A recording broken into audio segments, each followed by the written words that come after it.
Well, only one thing I do not like about this series, which is why only 8 episodes. They have a solid and very complex storyline. Timeline is set at 1969's Thailand, where America has landed in Moon and Vietnam War is larking in near future. Welcome to Me the Blab, guys. Today we will discuss about Shine the series. We will not go much into the storyline. Dialogues are great, cinematography is awesome. Every actor is doing exactly what is expected of the character. Trin is a college professor struggling to live up to his family's expectation. Tanwa is a free spirit coming from an affluential business family. Kailat or Lat is a military official hiding several secrets of his own. And Naran is a journalist questioning military government about their hidden schemes and agendas. I will be very happy if all the people in the series are having a happy ending, but unfortunately, I have my doubts. For Lat and Naran, ideology, career cannot be more different for them. But somehow their passion for each other matches in their pure chaos situation. Somehow this cheating husband and cheating boyfriend has created a dynamic we all are rooting for. We know about Naran's ideology, courage to stand against the powerful authority at every step. Whereas Lard is maintaining a mysterious aura about himself. We know he had to get married, which absolutely shattered his future plan and took one innocent life just for being different than the majority. But we still do not know how Lard is coping up with his life after that. He has a very successful military career, and undoubtedly, everything he is associated with cannot be simply white or black. But how that is shaping him up as a man, that is still not very clear.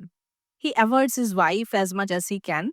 Only once we saw him come closer to his wife when he was imagining Naran instead of his wife. But now, if a threat comes to Naran, how he is going to react, that is still unknown to us. Their professional life is taking a toll, though. In press conference, Lard stares continuously at Naran. Naran lost it and mention of Lard's corruption rumor.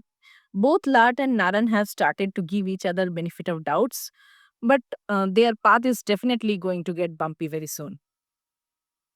As for the main couple, we got a glimpse of Tanoa's backstory in fourth episode. He plays the clown, but actually he is running away from everything.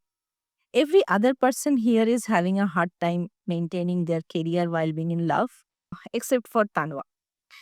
He has no work, so he can pop up anywhere near Trin anytime and make Victor's blood boil. Victor is having a difficult time being the student activist and playing a third wheel between Trin and Tanwa.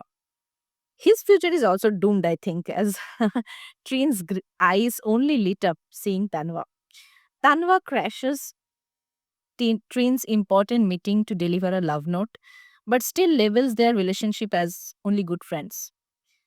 Fourth episode is basically the first episode where we see everybody very vulnerable. Trin asks Tanua if they are actually only good friends, as good friends do not kiss, and asks him not to play with his feelings. Eventually, Tanua opens up about his mother, how that broke him, and this time Trin initiates their kiss. Their bond is slowly forming while Tanwa is putting Trin's mind more at ease with every encounter, and Trin is able to face himself a little more easily after every meeting with Tanwa. He smiles more, relaxes more, and kind of drifts towards Tanwa whenever he comes to near him. I still do not know what the future holds for them, but I really, really want to see more Trin and Tanwa on screen. Thanks for staying with me, guys. We will come here once the series completes. Thank you.